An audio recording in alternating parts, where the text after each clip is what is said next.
The thundering hooves of an approaching stagecoach shattered the eerie silence of the empty station as Josephine Nolan clutched her worn leather suitcase and letter of promise to her chest, her heart pounding with equal ferocity.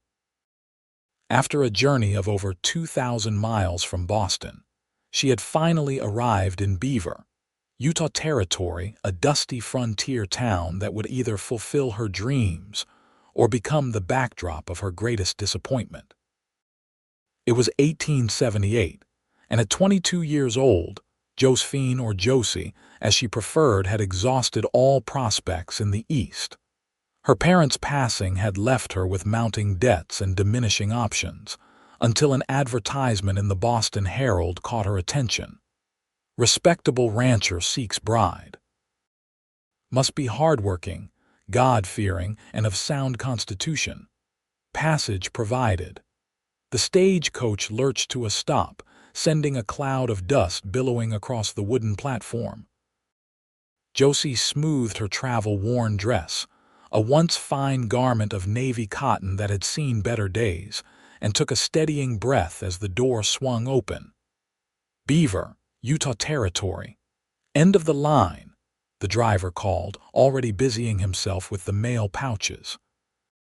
Josie stepped down carefully, her legs stiff from the 3-day journey from Salt Lake City. Her gaze swept across the small station, searching for the man she was to marry, Quentin Morgan, a cattle rancher who had written to her for 6 months before sending for her. Miss Nolan. A gruff voice called from behind her. She turned to find a weathered man in his 60s regarding her with shrewd eyes. He was not the man from the daguerreotype she carried in her reticule. "Yes, I am Josephine Nolan," she replied, straightening her spine and lifting her chin as her mother had taught her a proper lady should. The man gave a disinterested nod. "Tom Wilkes. I run the mercantile. Morgan asked me to fetch you." He gestured to a wagon nearby. "He's been delayed by business. You'll be staying at the boarding house tonight." Disappointment flashed through her, but Josie masked it with practiced composure. "I see. Thank you, Mr. Wilkes." As she moved to collect her trunk, Wilkes called over a boy of about 14. "Jimmy, help the lady with her things." The boy rushed forward eagerly, lifting her trunk with surprising strength. As he hoisted it onto the wagon, the latches, weakened from the long journey, gave way, spilling the contents across the dusty ground. "Oh!"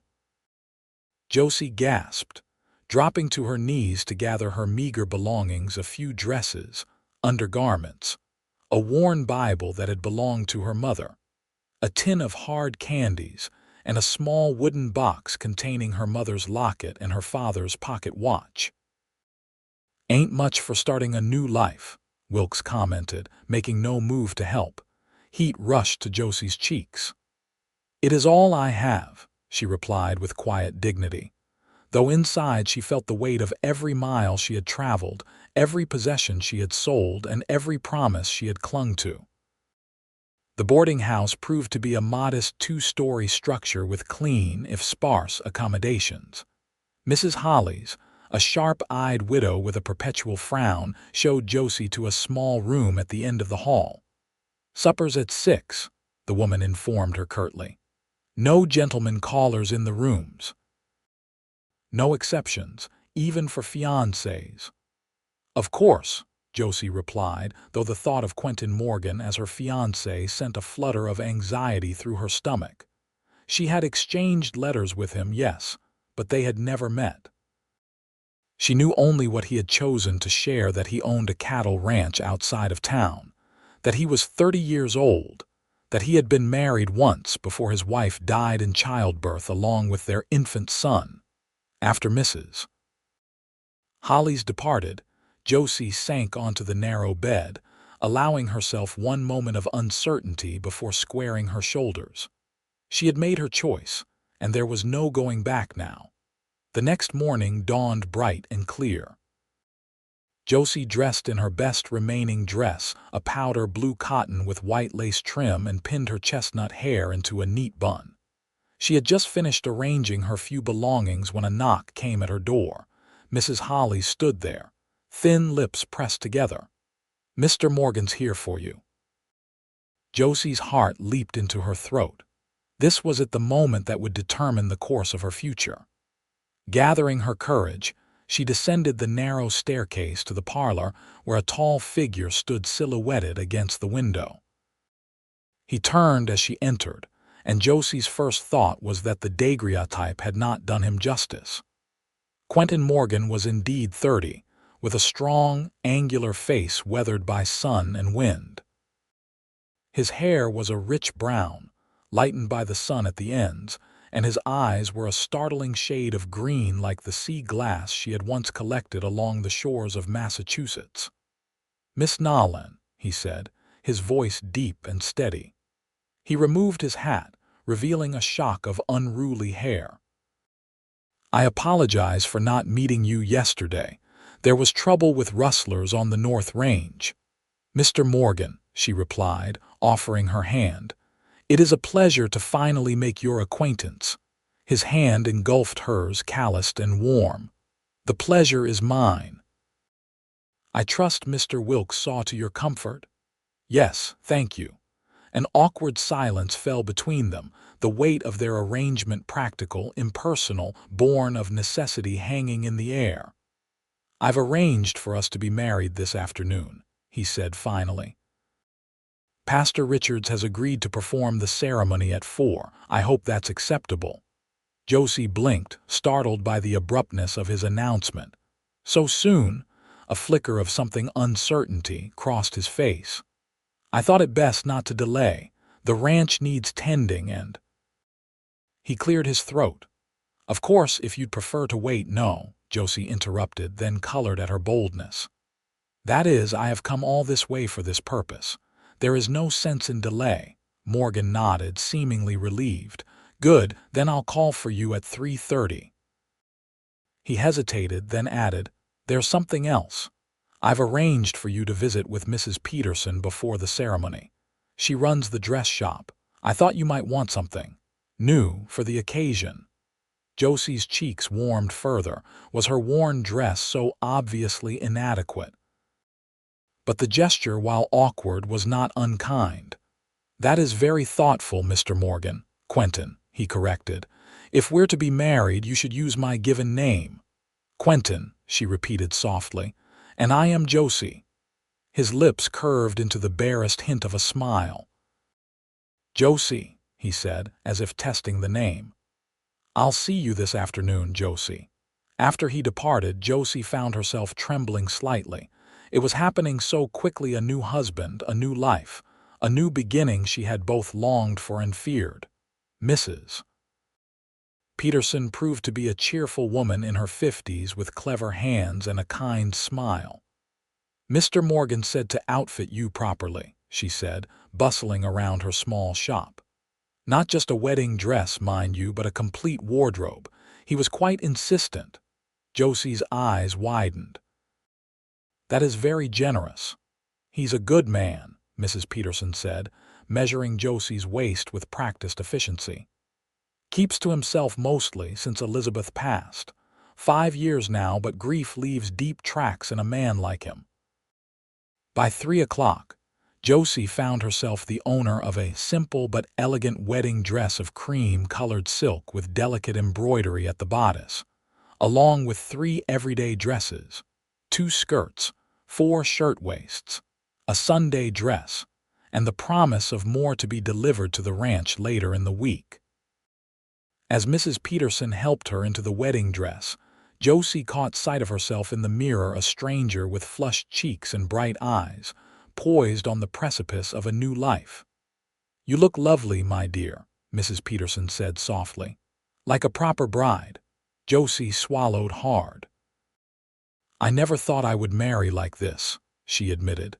The older woman patted her hand. "Few of us end up where we plan, but that doesn't mean we can't find happiness along the way." At precisely 3:30, Quentin arrived to escort her to the small white church at the edge of town. He wore a clean black suit that spoke of infrequent use, his hair damp from recent washing. When he saw her, he stopped short, his expression unreadable. "You look beautiful," he said simply. "Thank you," Josie replied, a strange shyness overcoming her. "And thank you for the dresses. It was more than I expected." "You're to be my wife," he said, offering his arm. "I want you to have what you need."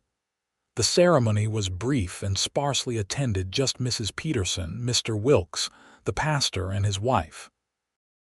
Josie spoke her vows in a clear voice, though her hands trembled when Quentin slid a plain gold band onto her finger.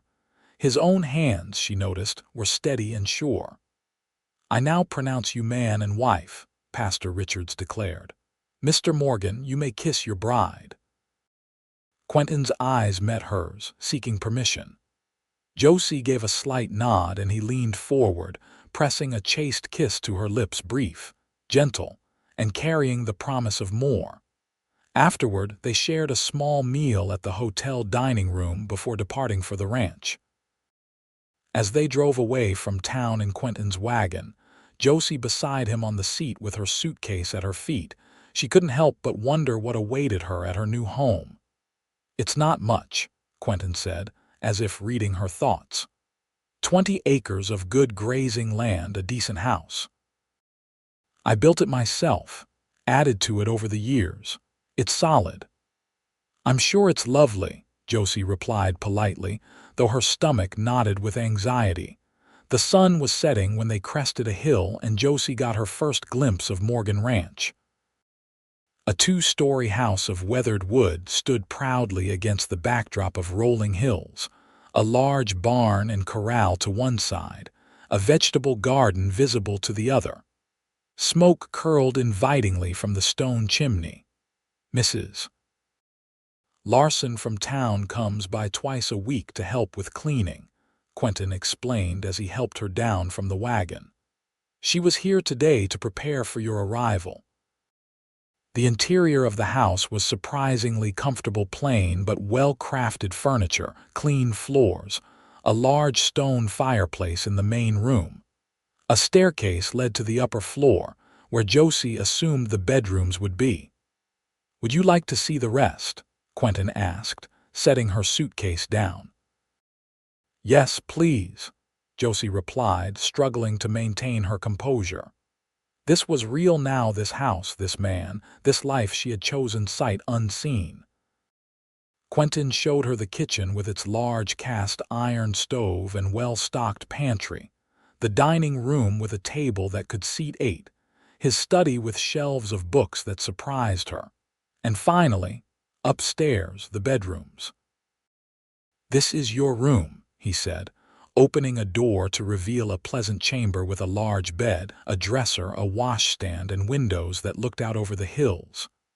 "Mine is across the hall. I thought you might.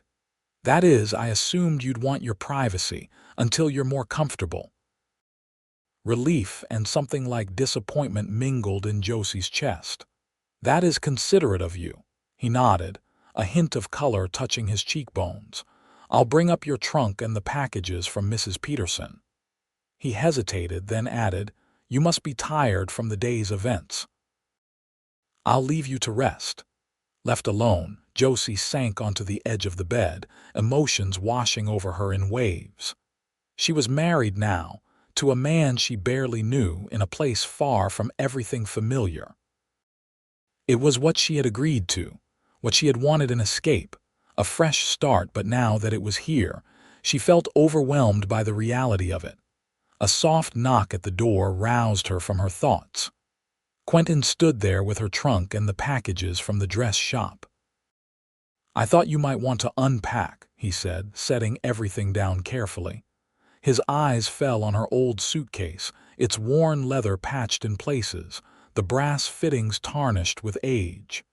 "Is this all you brought with you?" Josie's chin lifted slightly. "Yes. I had to sell most of my belongings to settle my parents' debts before leaving Boston."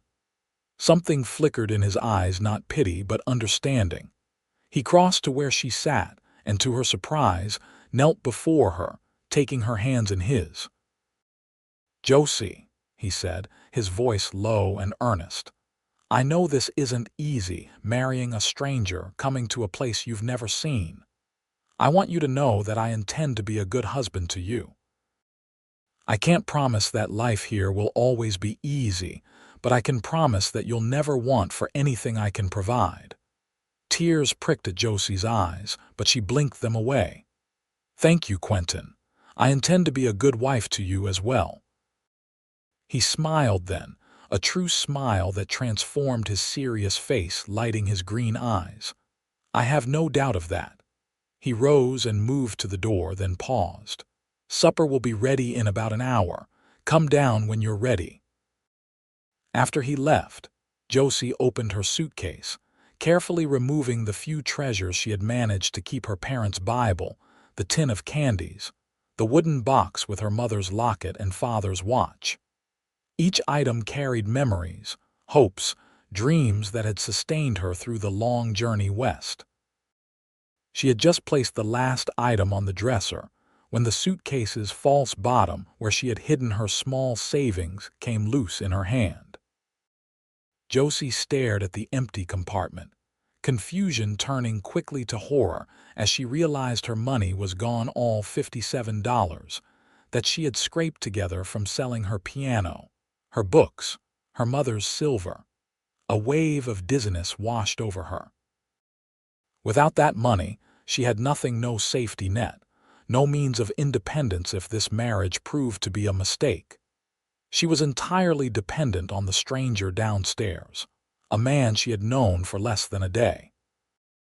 Trembling, she sank to the floor beside the empty suitcase, allowing herself one moment of despair before wiping away her tears. She had made her choice. There was nothing to do now but move forward and make the best of her situation. By the time she descended to the dining room, Josie had composed herself. Quentin had prepared a simple but hearty meal of beef stew and fresh bread, which they ate in relative silence, each stealing glances at the other when they thought they wouldn't be noticed. "The stew is delicious," Josie offered. "Thank you. I'm not much of a cook, but I manage the basics." "I would be happy to take over the cooking," she said. "I'm quite skilled in the kitchen." He seemed pleased by this. "I'd appreciate that, though I should warn you my tastes are simple." "As are mine," she assured him. After supper they sat by the fire, the awkwardness between them palpable. Finally, Quentin cleared his throat. "Perhaps you'd like to tell me about yourself," he suggested. "Your letters were informative, but I'd like to know more." Josie hesitated, unsure how much to reveal. "What would you like to know?" "Whatever you'd like to share," he said. "Your family, your life in Boston, why you decided to become a mail-order bride." Taking a deep breath, Josie began to speak of her childhood in a comfortable middle-class home, of her father's work as a teacher, of her mother's love of music and books, of their deaths from influenza 3 years apart, leaving her alone at 20 with mounting debts and dwindling prospects. "The house had to be sold to satisfy the creditors," she explained. "And while I had been trained as a teacher, positions were scarce, especially for unmarried women without connections. I considered domestic service, but—" She trailed off, remembering the fear that had driven her to answer Quentin's advertisement. "But you wanted something more," he finished for her. She nodded. "I wanted a chance at a life that was my own, not serving in someone else's household. When I saw your advertisement, it seemed like Providence." Quentin was silent for a long moment, his eyes reflecting the dancing flames. "My first wife, Elizabeth, died 5 years ago," he said finally. "We had been married just 2 years. The pregnancy was difficult from the start, but she insisted on seeing it through. In the end, I lost both her and our son." Pain edged his voice, though his expression remained composed. "I am so sorry," Josie said softly. "For a long time I didn't think I'd marry again," he continued. "The ranch kept me busy and I told myself it was enough, but these past couple of years the silence of this house has become overwhelming." He met her gaze directly. "I don't expect you to replace Elizabeth, Josie. I want you to know that. I'm hoping we can build something new together." The honesty in his words touched her deeply. "I would like that too," she replied. Later that night, as Josie lay in her new bed listening to the unfamiliar sounds of the ranch, the distant lowing of cattle, the occasional neighing of horses, the whisper of wind through the pines, she tried to reconcile her fear over the lost money with the growing sense that perhaps, despite everything, she had found something worthwhile in Quentin Morgan. The next morning dawned clear and cool. Josie rose early, dressed in one of her new day dresses, a practical garment of cornflower blue cotton, and made her way to the kitchen. To her surprise, Quentin was already there, stoking the fire in the stove. "Good morning," he said, straightening when he saw her. "I hope you slept well." "Very well, thank you," Josie replied, though in truth she had tossed and turned much of the night. "You didn't need to start the fire, I would have done it." "I'm used to rising early," he said with a small smile. "And I wanted to let you sleep. It's been a long few days for you." Touched by his consideration, Josie set about preparing breakfast: fresh eggs from the henhouse, bacon from the smokehouse, and biscuits that Quentin assured her Mrs. Larson had left the day before. They ate companionably, with Quentin explaining his plans for the day. "I need to check on the herd in the north pasture," he said. "I'll be back by midday. Feel free to explore the house and grounds. Everything here is as much yours as mine now." After he left, Josie spent the morning familiarizing herself with her new home. The house was larger than it had appeared at first, with several rooms she hadn't seen the night before, including a small library filled with books on everything from animal husbandry to Shakespeare's plays. In the kitchen, she found a well-organized pantry and a root cellar stocked with preserved foods. Outside, the vegetable garden was thriving with summer produce, and a small orchard of apple and pear trees stretched behind the house. It was, she realized, a prosperous homestead, far more than she had dared to hope for when she answered Quentin's advertisement. But the loss of her money continued to weigh heavily on her mind. Had someone at the boarding house stolen it? Or perhaps during the chaotic moment when her trunk had spilled open at the station? She had no way of knowing, and no way of recovering it now. Quentin returned at midday as promised, bringing with him a young man he introduced as Jed, one of the ranch hands who lived in the bunkhouse near the barn with two other workers. "Mrs. Morgan," Jed greeted her respectfully, removing his hat to reveal a shock of sandy hair. "Please call me Josie," she replied, still unused to her new surname. "I've invited Jed to join us for the midday meal," Quentin explained. "The men usually take their meals in the bunkhouse, but I thought you might like to meet them one by one rather than all at once." It was another thoughtful gesture, one that further endeared Quentin to her. Over a simple lunch of cold chicken and fresh bread, Josie learned that Jed had worked for Quentin for 3 years, that he was saving to buy his own small ranch someday, and that he considered Quentin the fairest boss in the territory. "Never known a man who works harder or treats his people better," Jed said earnestly. "You're a lucky woman, Mrs. Morgan, I mean, Josie." "I believe you're right," Josie replied, catching Quentin's eye across the table and offering him a genuine smile. That afternoon, Quentin showed her around the ranch properly: the barn with its 10 stalls, the blacksmith's forge where he did most of the metalwork himself, the corral where several beautiful horses grazed peacefully. "This is Thunder," he said, approaching a magnificent black stallion who nickered softly at his approach. "He was a wild Mustang when I found him 3 years ago, injured in a ravine. Nursed him back to health, and he's been loyal ever since." "He's beautiful," Josie breathed, admiring the powerful animal. "Do you ride?" Quentin asked. "A little," she admitted, "though it's been years." "We'll have to find you a suitable mount," he said. "Perhaps Daisy, she's gentle but sure-footed." He pointed to a dappled gray mare in the far corner of the corral. As they walked back toward the house, Josie gathered her courage. "Quentin, there's something I need to tell you." He turned to her, concern immediately crossing his face. "What is it?" "When I unpacked last night, I discovered that my savings $57 I had hidden in my suitcase was gone." She swallowed hard. "I believe it was stolen, either at the boarding house or when my trunk fell open at the station." Quentin's expression softened. "I'm sorry to hear that, Josie. That's a significant loss." "It was all I had," she admitted. "I wanted you to know because I don't want there to be secrets between us." She looked away, embarrassed. "I know it doesn't change anything about our arrangement, but I felt you should know that I came to you with nothing."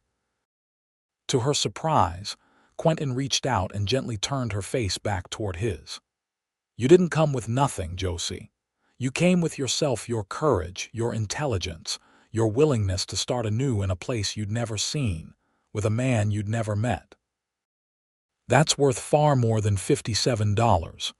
Tears pricked at her eyes. "You're very kind."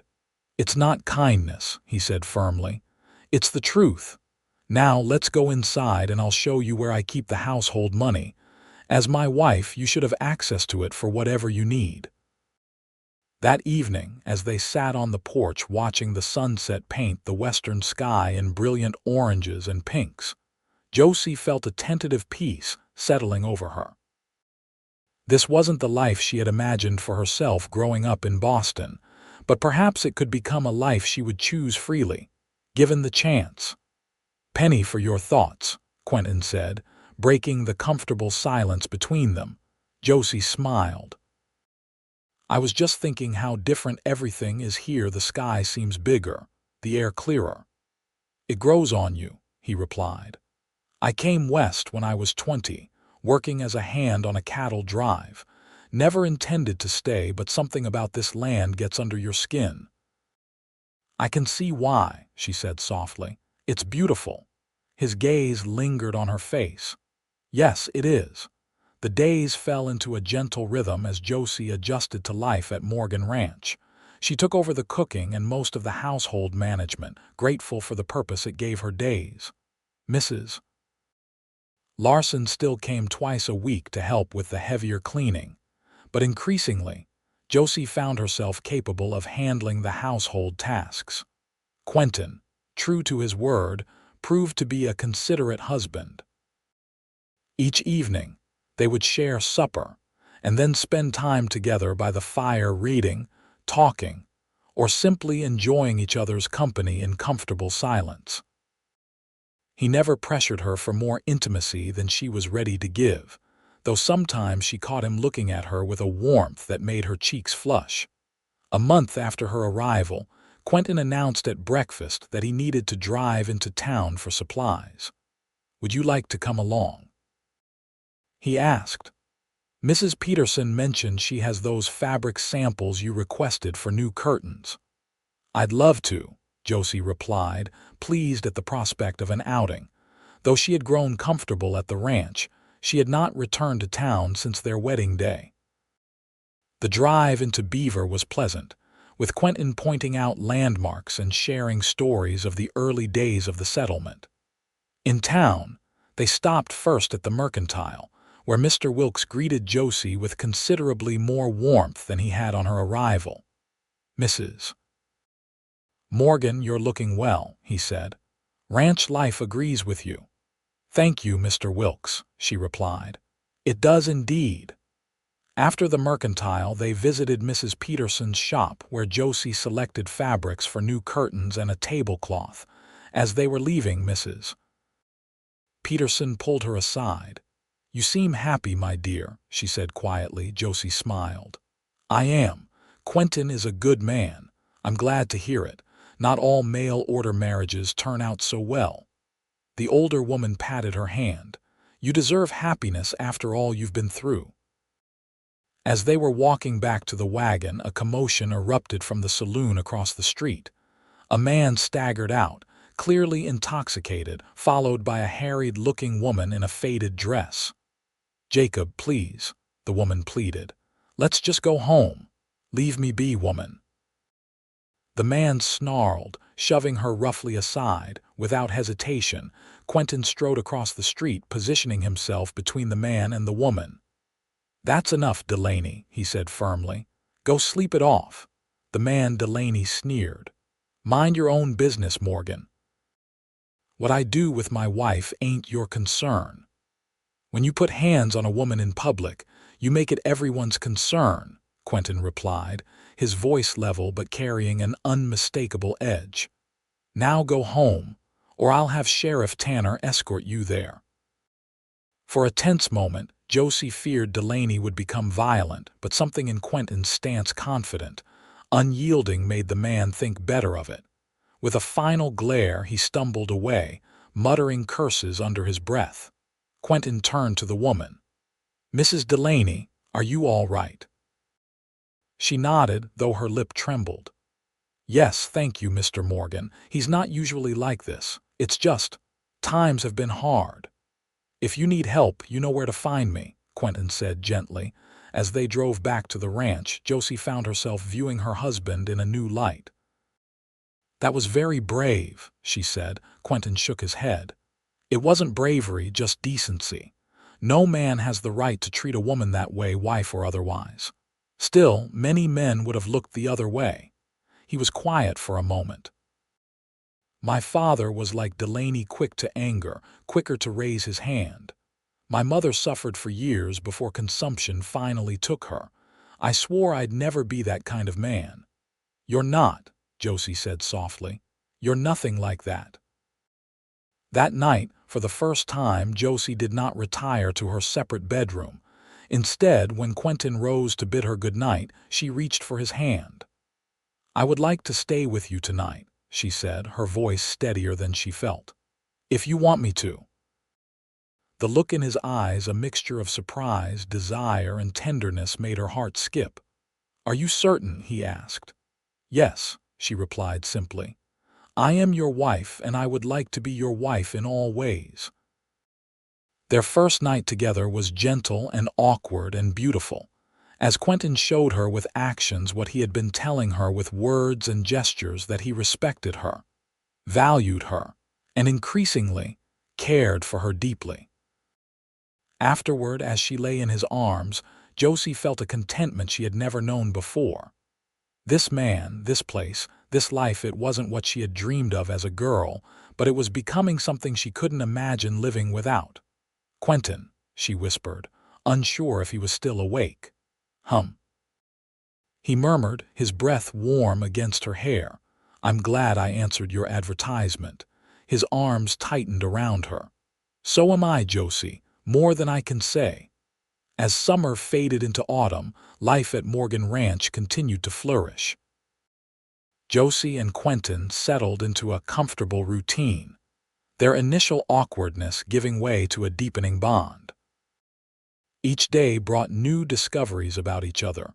Josie learned that Quentin had a surprising talent for wood carving, while he discovered her gift for storytelling, often asking her to read aloud in the evenings. In early October, a letter arrived from Boston, Josie's friend Emma, responding to the news of her marriage. Josie read it eagerly, hungry for news from home, then passed it to Quentin as they sat by the fire after supper. "Emma sounds like a good friend," he remarked after reading it. "She seems genuinely happy for you." "She is," Josie agreed. "We grew up together. She married a banker's son last year, a match her parents arranged. She seems content enough, though her letters hint at loneliness." Quentin studied her face. "Do you miss Boston?" Josie considered the question carefully. "I miss certain things, the libraries, the concerts, the familiarity of it all. But no, I don't wish I were back there." She smiled at him. "My life is here now with you." A pleased expression crossed his face, but before he could respond, a sharp knock at the door interrupted them. Quentin rose to answer it, returning moments later with Jed, looking anxious. "Sorry to disturb you, Mr. Morgan, Mrs. Morgan, but there's trouble. A group of rustlers hit the Peterson place, stole 20 head of cattle, and left Mr. Peterson with a bullet in his shoulder." Quentin's expression hardened. "When did this happen?" "About 2 hours ago. Sheriff's organizing a posse to track them. Asked if you'd join." Quentin nodded, already moving toward the gun cabinet. "Tell him I'll be there within the hour." He turned to Josie. "I'm sorry, I have to go." Fear clutched at her heart, but she nodded. "Of course, please be careful." He crossed to her, taking her hands in his. "I will. Lock the doors after I leave, and there's a shotgun in our bedroom closet if you need it." "I pray I won't," she replied, trying to keep her voice steady. Quentin pressed a quick, hard kiss to her lips. "I'll be back as soon as I can." After they left, Josie secured the house as instructed, then tried to distract herself with mending. But every sound from outside, the hoot of an owl, the distant howl of a coyote, the creak of the house settling, made her jump. She had just decided to try to sleep when the sound of hoofbeats approaching sent her heart racing. Cautiously, she peered out the window, relieved to see Quentin dismounting from Thunder. She rushed to unlock the door. "That was quick," she said as he entered, noting his exhausted expression. "Did you find them?" "No," he said grimly, removing his gun belt. "The trail led into Navajo territory. Sheriff called off the pursuit, said we'd need to negotiate with the tribal council before proceeding further." "You think the rustlers were Navajo?" Josie asked, taking his coat. Quentin shook his head. "No, more likely they're using the territorial boundaries to their advantage, knowing we won't follow." He sank into a chair by the fire. "How's Mr. Peterson?" "I don't know," she admitted. "I've been here alone." He looked up, seeming to really see her for the first time since returning. "You were frightened." It wasn't a question, but Josie nodded anyway. "A little. It's silly, I know." "It's not silly." He held out his hand to her, and when she took it, he pulled her gently onto his lap. "I'm sorry I had to leave you alone." "Don't apologize for doing what's right," she said, resting her head against his shoulder. "How is Mr. Peterson?" "Doc Simmons says he'll recover. The bullet went clean through, didn't hit anything vital." He sighed. "But losing 20 head is a serious blow. The Petersons were already struggling after last year's drought. Is there anything we can do to help them?" Quentin's arms tightened around her. "I've been thinking about that. I was considering offering them 2 of our breeding heifers to help rebuild their herd." Josie lifted her head to look at him. "That's very generous." "It's what neighbors do," he said simply. "And we can afford it. The ranch has done well this year." In that moment, looking at his tired but resolute face, Josie realized something she had perhaps known for weeks, but hadn't fully acknowledged. She had fallen in love with her husband. "Quentin," she said softly, touching his cheek, "you are a good man." He turned his face to press a kiss to her palm. "I try to be. For you, I try even harder." The following Sunday, they attended church in town, as had become their custom. After the service, many people approached to inquire after Mr. Peterson and discuss the rustling incident. "Third raid this month," Mr. Wilkes said grimly. "Someone needs to do something before we all lose our livelihoods." "The sheriff's doing what he can," Quentin replied. "But with limited men and resources, it's difficult to patrol the entire territory."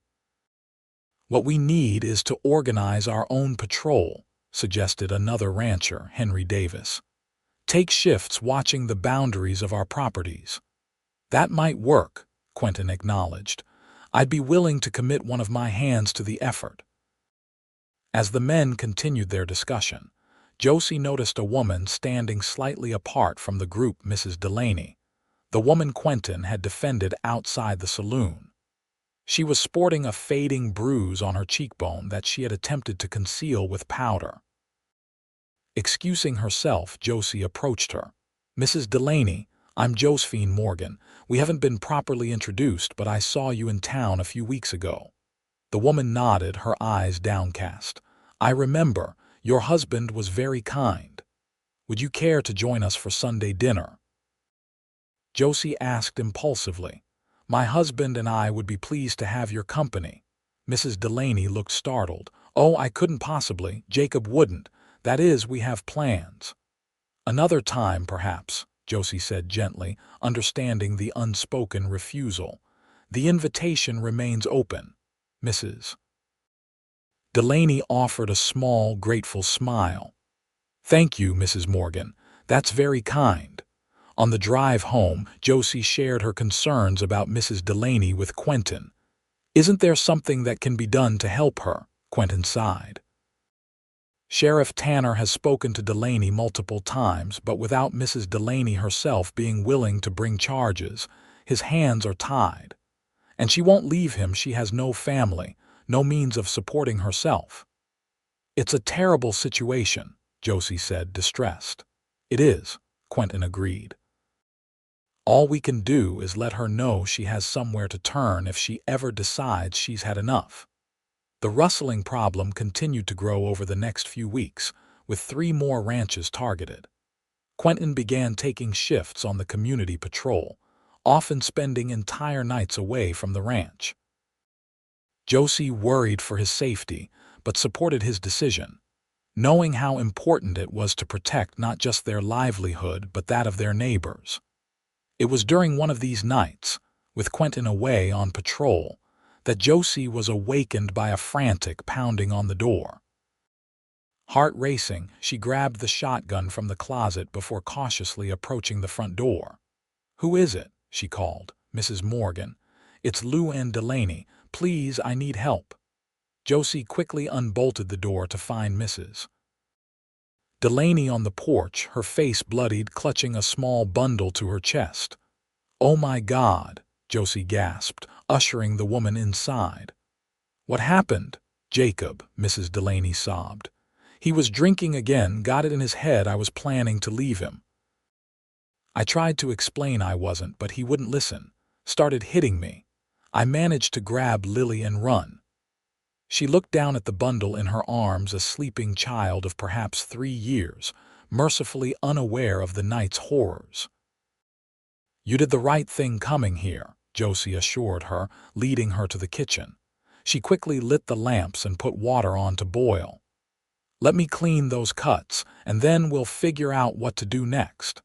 As she tended to Mrs. Delaney's injuries, Josie's mind raced. Quentin wouldn't be back until morning, and there was no way to send for him without leaving Mrs. Delaney and her daughter alone. "He'll come looking for us," Mrs. Delaney said, voicing Josie's own fears.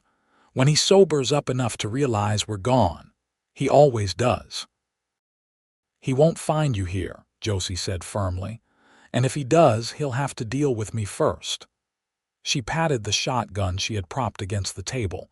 Mrs. Delaney looked at her with a mixture of gratitude and disbelief. "You do that? For someone you barely know?" "For any woman in your situation," Josie replied. "No one deserves to live in fear, especially not a child." Once Mrs. Delaney's wounds were cleaned and bandaged, Josie settled her and Lily in the guest bedroom, then returned to the kitchen to think. She needed a plan for when Quentin returned, and for what they would do if Jacob Delaney came looking for his wife and daughter before then. She had just decided to write a note to send with one of the ranch hands to the sheriff when the sound of a horse approaching made her freeze. Moving quietly to the window, she peered out into the moonlit yard. A lone rider was dismounting, not Quentin, whose tall, broad-shouldered silhouette she would recognize anywhere, but a shorter, stockier man who moved with an unsteady gait that spoke of intoxication. Jacob Delaney had found them. Josie's heart pounded as she watched him stagger toward the house. She grabbed the shotgun, checking that it was loaded as Quentin had taught her. Then, taking a deep breath, she stepped onto the porch, leveling the weapon at the intruder. "That's far enough, Mr. Delaney," she called, her voice steadier than she felt. Delaney squinted at her through the darkness. "Where's my wife?" he demanded. I know she's here. Mrs. Delaney and Lily are safe, Josie replied, and they're staying that way. I suggest you leave now before my husband returns. Delaney took another step forward. You don't scare me, woman, you won't shoot. Josie cocked the shotgun, the sound unnervingly loud in the still night air. I don't want to, she said truthfully. But I will if you take another step toward this house. Something in her voice, or perhaps the unwavering aim of the shotgun, gave Delaney pause. For a long moment they remained at an impasse, Josie on the porch, Delaney in the yard. Finally he spat on the ground. Fine, keep the whining, bitch. But this ain't over. He turned and lurched back toward his horse, managing to mount after 2 clumsy attempts. Josie didn't lower the shotgun until he had ridden out of sight. Only then did she allow herself to tremble, the weight of what had just happened, what might have happened, washing over her. She was still sitting on the porch, shotgun across her knees, when dawn broke. The sound of approaching horses roused her from her vigil, Quentin returning with another rancher from their patrol. When Quentin saw her on the porch with the shotgun, his face paled. Josie, he called, leaping from thunder before the horse had fully stopped. What happened? Are you all right? She rose on stiff legs. I'm fine, she assured him. But we have guests, Mrs. Delaney and her daughter. They're sleeping in the guest room. Mr. Delaney paid us a visit a few hours ago looking for them. Quentin's expression hardened. Did he hurt you? No, she said quickly. I convinced him to leave. With the shotgun, the other rancher, Davis, Josie recognized, said with a note of admiration, nodding at the weapon in her hands. Quentin looked torn between pride and concern. You could have been hurt. I couldn't let him take them back, Josie said simply. You should see what he did to her, Quentin. No woman, no child should have to live that way. His expression softened. No, they shouldn't. He pulled her into a fierce embrace. But I don't like thinking about what could have happened if he hadn't backed down. I knew what I was doing, she assured him, though in truth she had been terrified. After Davis departed, promising to alert the sheriff about the situation, Quentin and Josie went inside to check on their guests. Mrs. Delaney was awake, sitting at the kitchen table with a cup of coffee, her daughter still sleeping upstairs. Mr. Morgan, she greeted him, her bruised face flushing with shame. I'm sorry to bring trouble to your home. You brought no trouble, Mrs. Delaney, Quentin replied firmly. The trouble was already there in the form of your husband's fists. You did the right thing coming here. Your wife is very brave, Mrs. Delaney said. Jacob would have dragged us back if she hadn't stopped him. Quentin's arm tightened around Josie's waist. Yes, she is. Braver than she should have to be. The next few days were tense as they waited to see what Jacob Delaney would do. Sheriff Tanner paid a visit, taking statements from Mrs. Delaney about the abuse and from Josie about Delaney's trespassing. He promised to speak with Judge Wilson about a restraining order, but cautioned that it might not be enough. Men like Delaney don't always respect the law, he warned. Especially when they've been drinking. What would you suggest? Quentin asked. The sheriff sighed. Honestly, I'd suggest Mrs. Delaney and her daughter move somewhere Delaney can't find them, another town, another territory entirely. But I have nothing, Mrs. Delaney protested. No money, no family to turn to. Josie and Quentin exchanged a look. We might be able to help with that, Josie said slowly. That evening, after Mrs. Delaney and Lily were asleep, Josie and Quentin discussed their options. My cousin James has a farm near Sacramento, Quentin said. I could write to him, see if he could help Mrs. Delaney find work and housing. California, Josie murmured. That's far enough that Delaney wouldn't easily find them. It would take money to get them there, Quentin cautioned. Train fare, some funds to see them settled. We can afford it, Josie said confidently, and it's the right thing to do. Quentin smiled, pulling her close. I was hoping you'd say that. I've already drafted a letter to James. A week later, arrangements were made. James had responded quickly, offering Mrs. Delaney a position as housekeeper for an elderly widow in Sacramento, with quarters large enough for her and Lily. Quentin purchased train tickets and gave Mrs. Delaney enough money to see them comfortably settled.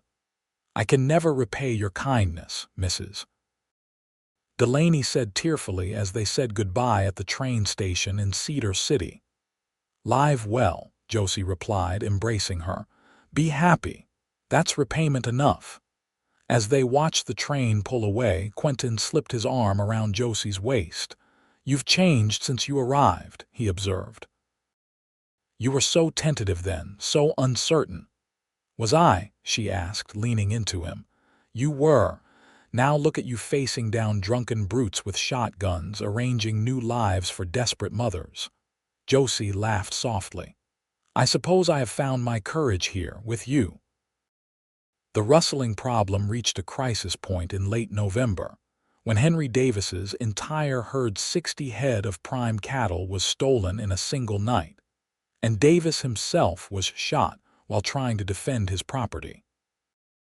Though he survived, the bullet shattered his right arm, leaving him permanently disabled. An emergency meeting was called in town, with every rancher in the area attending. Sheriff Tanner looked grim as he addressed the crowd. "We've received information that the rustlers are based in an abandoned mining camp in the hills near the territorial boundary," he announced. "I'm organizing a posse to ride out tomorrow at dawn. I need volunteers." Nearly every able-bodied man in the room raised his hand, including Quentin. Josie felt a cold knot of fear in her stomach but said nothing. This was part of life in the West, men riding out to face danger to protect their livelihoods, their communities. That night, as they prepared for bed, Quentin seemed unusually quiet. "Are you worried about tomorrow?" Josie asked, brushing out her hair at the dressing table.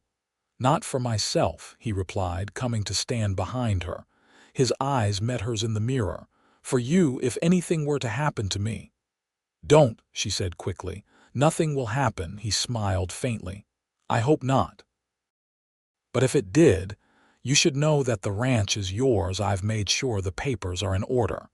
There's money in the bank in Cedar City, enough to see you comfortable for years if you manage it well."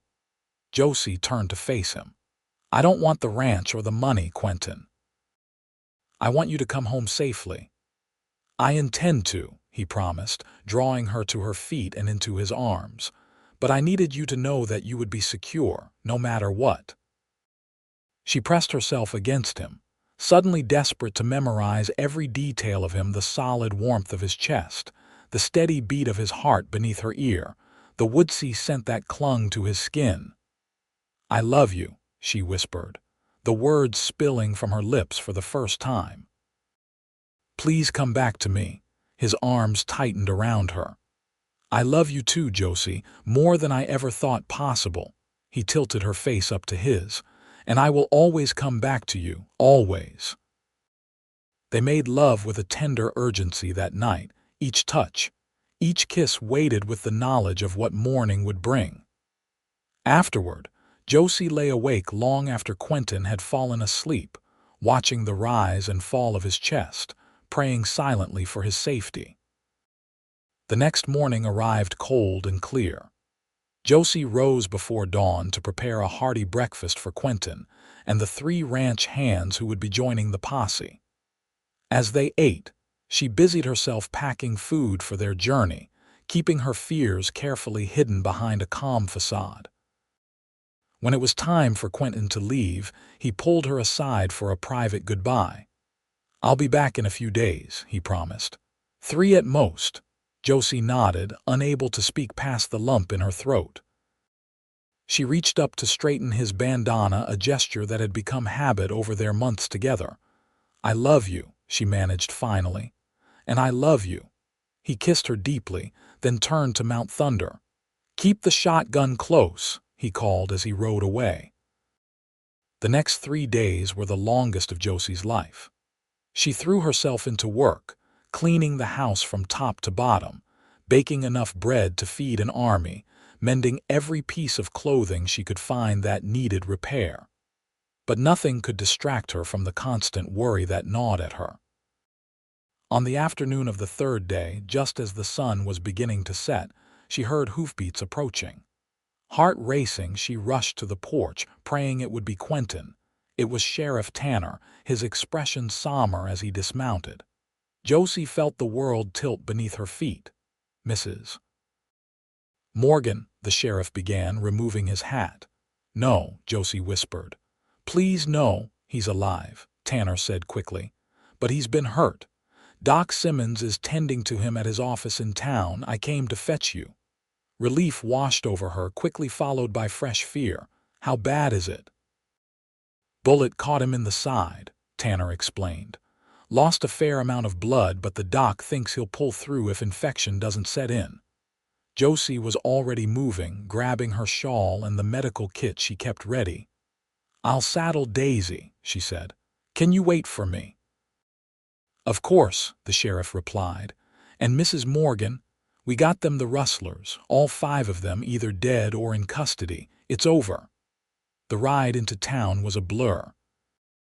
When they arrived at the doctor's small office, Josie all but flew from Daisy's back, rushing inside to find Quentin lying pale and still on the examination table, his side heavily bandaged. "Quentin," she breathed, moving to his side. His eyes fluttered open. "Josie," he murmured, "you're here." "Of course I'm here." She took his hand, careful not to disturb the bandages. "Where else would I be?" Dr. Simmons approached, wiping his hands on a towel. "Mrs. Morgan, your husband is a fortunate man. The bullet passed clean through, missed any vital organs. He'll need rest and careful tending, but he should make a full recovery." "When can I take him home?" she asked. "Tomorrow, if his condition remains stable," the doctor replied. "I want to watch him through the night to ensure there's no hidden bleeding." Josie nodded. "I'll stay with him." "I expected nothing less," Dr. Simmons said with a small smile.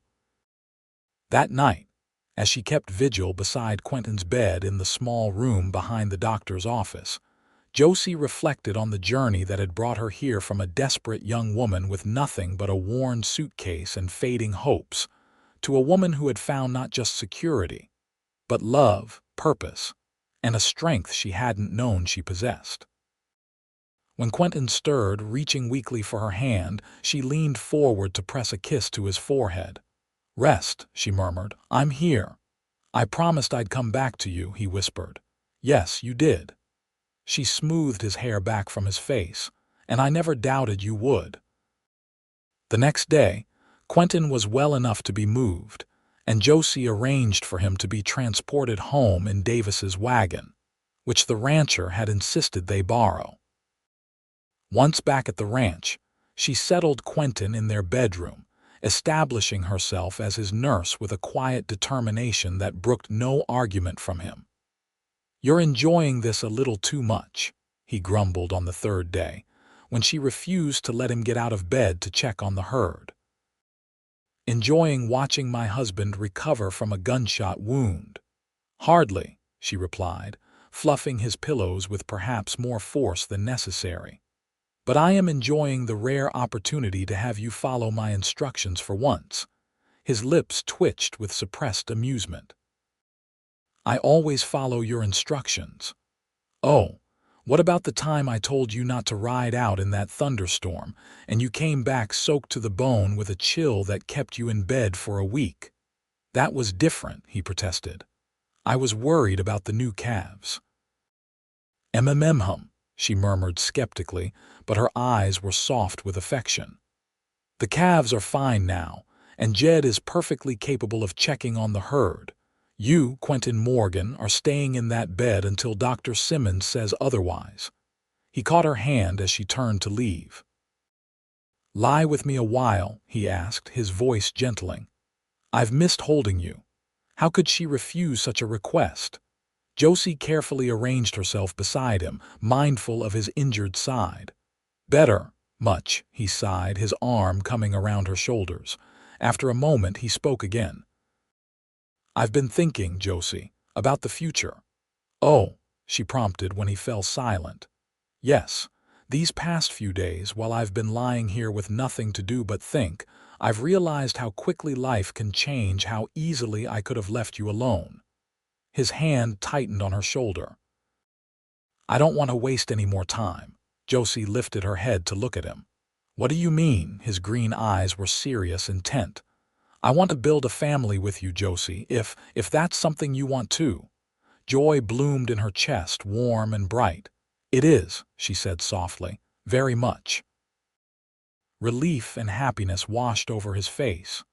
Good, he said simply. That's good.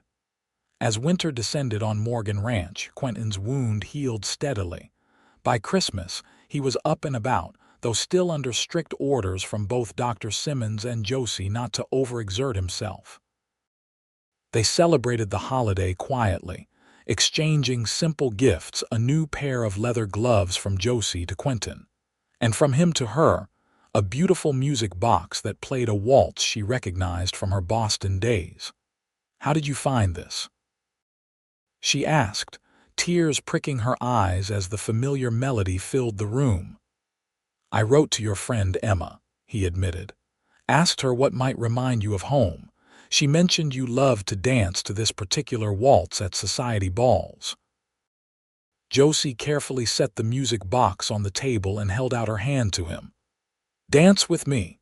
I'm not much of a dancer, he warned, taking her hand. Neither am I anymore, she laughed. We'll remember together. They moved slowly around the parlor, Quentin's injury making their steps cautious. But there was a sweetness to the moment that made Josie's heart ache with happiness. This was home now, this man, this house, this life they were building together. As the music slowed to a stop, Quentin pulled her close. Merry Christmas, Mrs. Morgan. Merry Christmas, Mr. Morgan, she replied, rising on tiptoes to kiss him. In January, just as the worst of winter's grip began to loosen, Josie received a letter from Mrs. Delaney. She and Lily had settled well in Sacramento, she wrote. The widow she worked for was kind. Lily was attending a small school, and Jacob had made no attempt to find them. She enclosed a small watercolor painting Lily had made of their new home. I'm glad they're doing well, Quentin said as Josie showed him the letter. They deserve some peace after what they've been through. Yes, they do, Josie agreed. She hesitated, then added, I have some news of my own to share. Quentin looked up sharply. What is it? A smile bloomed across Josie's face. I think that is, I'm fairly certain we'll be welcoming a new Morgan to the ranch come summer. For a moment, Quentin simply stared at her, his expression unreadable. Then, with a whoop that startled both of them, he gathered her into his arms, lifting her off her feet and spinning her in a circle. Quentin, she laughed. Your wound. Hang my wound, he replied, setting her down but keeping his arms around her. We're having a baby. The joy in his face was everything Josie had hoped for, but there was a shadow of old grief there too. Gently, she touched his cheek. I know you're thinking of Elizabeth and your son, she said softly. It's all right to remember them. He turned his face to kiss her palm, a gesture that had become familiar and precious to her. Thank you for understanding that, he said. But this is different. You're strong, Josie, stronger than Elizabeth was, and we'll take every precaution. Dr. Simmons is a good physician. Everything will be fine, she assured him, though she understood his fear. Childbirth was dangerous even for the healthiest of women. I promise. As Josie's pregnancy progressed, Quentin became increasingly protective, insisting on hiring additional help for the house, despite her protests that she was perfectly capable of managing her duties. Mrs. Peterson from town came out to the ranch to help Josie sew baby clothes and linens, bringing with her the news that another letter had arrived from Mrs. Delaney. Sheriff Tanner said to tell you. Mrs. Peterson explained as they sat stitching tiny gowns. Jacob Delaney was killed in a saloon fight in Arizona Territory last month. Mrs. Delaney is truly free now. The news brought mixed emotions. While Josie couldn't find it in herself to mourn the man who had caused his wife and child so much suffering, she regretted the waste of a life. "I'll write to her," she said. "She should know, even if it brings her no joy." In early June, with summer heat already settling over the valley, Josie's time came. The labor was long and difficult, stretching through a day and night before their son finally made his entry into the world, announcing his arrival with lusty cries that brought tears to Quentin's eyes. "He's perfect," Quentin whispered, gazing down at the red-faced, squalling infant in Josie's arms. "Just perfect." "He is," Josie agreed, exhausted but radiant. "What shall we call him?" They had discussed names throughout her pregnancy, but had reached no firm decision. Now, looking down at their son's tiny face, Quentin said, "What about William?" "After your father." Josie's heart swelled with love for this man who remembered such details, who understood what it would mean to her to honor her father's memory. "William Morgan," she said softly. "It's perfect." As summer turned to fall and fall to winter once more, life at Morgan Ranch settled into a new rhythm centered around young William's needs and milestones. Quentin proved to be a devoted father, often carrying the baby with him as he went about his chores around the ranch, pointing out cattle and horses to the wide-eyed infant. "He's going to be a rancher before he can walk," Josie teased one evening, watching them from the porch. "Nothing wrong with that," Quentin replied with a grin. "Best life there is." And looking at her husband and son silhouetted against the setting sun, Josie had to agree. It was the best life, not the one she had imagined as a girl in Boston, but one infinitely richer, fuller, and more satisfying than she could have dreamed. On the anniversary of her arrival in Beaver, Quentin surprised her with a special dinner after William had been put to bed. He had cooked it himself, a somewhat uneven but heartfelt effort that touched her deeply. "1 year," he said, raising his glass to her. "1 year since you stepped off that stagecoach and changed my life forever." "Changed both our lives," she corrected gently. "For the better, I hope." Without question, he reached across the table to take her hand. "I was just existing before you came, Josie, going through the motions of living without really feeling alive. You changed that." Tears pricked at her eyes. "As did you for me. I came here with nothing but that old suitcase full of fading hopes. Now look at all we have." After dinner, Quentin disappeared briefly, returning with a wrapped package. "I have something for you," he said, setting it before her. Curious, Josie unwrapped the package to find her old suitcase, the battered, worn leather case she had arrived with a year ago. But it had been transformed, the leather cleaned and polished, the brass fittings restored to a warm glow, the broken clasp replaced. "Quentin," she breathed, running her fingers over the smooth surface. "It's beautiful. Open it," he urged. Inside, she found a surprise: a small leather-bound journal, a set of fine drawing pencils, a packet of seeds for her garden, a pair of delicate lace gloves, a book of poetry, and a small wooden carving of a horse that she recognized as Quentin's handiwork. "I remember what you told me the day after our wedding," he said as she examined each item. "How you felt when you discovered your money was gone, how you worried you had come to me with nothing." He took her hands in his. "I wanted to show you that we've filled that suitcase anew, just as I promised we would. Not with money or possessions, but with all the things that make a life worth living: purpose, joy, family, love." Josie's tears spilled over then, happiness too great to be contained. "It's the most thoughtful gift anyone has ever given me." "There's one more thing," Quentin said, reaching into his pocket. He withdrew a small velvet pouch. This was my mother's. I've been saving it for the right moment." From the pouch, he produced a delicate gold necklace with a small pendant in the shape of a heart. "It's not fancy," he said, almost apologetically, "but it was her most treasured possession. My father gave it to her on their wedding day before things changed between them. She always said it reminded her of the love they had at the beginning." "It's beautiful," Josie said softly, touching the pendant with reverent fingers. "I want you to have it," he continued, "because you've shown me that love doesn't have to fade or turn bitter. It can grow stronger, deeper with each passing day. You've given me a second chance at happiness, Josie. You've made this house a home."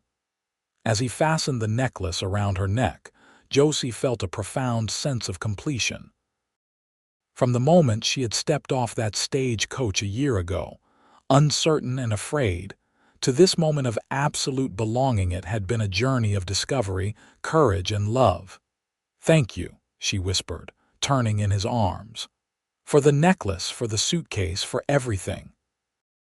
"No," he replied, pulling her close. "Thank you for answering my advertisement, for taking a chance on a lonely rancher in a territory you'd never seen, for filling my life with joy I never thought I'd know again." Later that night, as they lay together in the quietness of their bedroom, William sleeping peacefully in his cradle nearby, Josie thought about the strange, winding path that had brought her to this place, this life, this love. The loss of her parents, the financial ruin, the desperate decision to become a mail-order bride, all of it had led her here, to this moment of perfect contentment. "What are you thinking about?" Quentin murmured, his fingers trailing lazily along her arm. "About fate," she replied. "About how sometimes what seems like the end of everything can actually be the beginning." "Philosophical thoughts for such a late hour," he teased gently. She smiled in the darkness. "Perhaps, but I'm grateful for every step of the journey, even the painful ones. They all led me to you." "And I to you," he agreed, drawing her closer. "Rest now, my love. Tomorrow is another day in our story." As Josie drifted toward sleep, wrapped in the security of her husband's arms, she reflected on that old leather suitcase, once a symbol of all she had lost, now transformed into a testament to all they had built together. They had indeed filled it anew, not with material possessions, but with something far more precious, a life of purpose, joy, and abiding love. And in the years to come, as their family grew to include a daughter named Emma and another son they called James, as the ranch prospered under their careful stewardship, as they weathered droughts and blizzards and all the challenges the frontier could throw at them, that suitcase remained a cherished reminder of their beginning and of the promise they had made to each other, to fill their lives anew with all the richness life had to offer, one day at a time.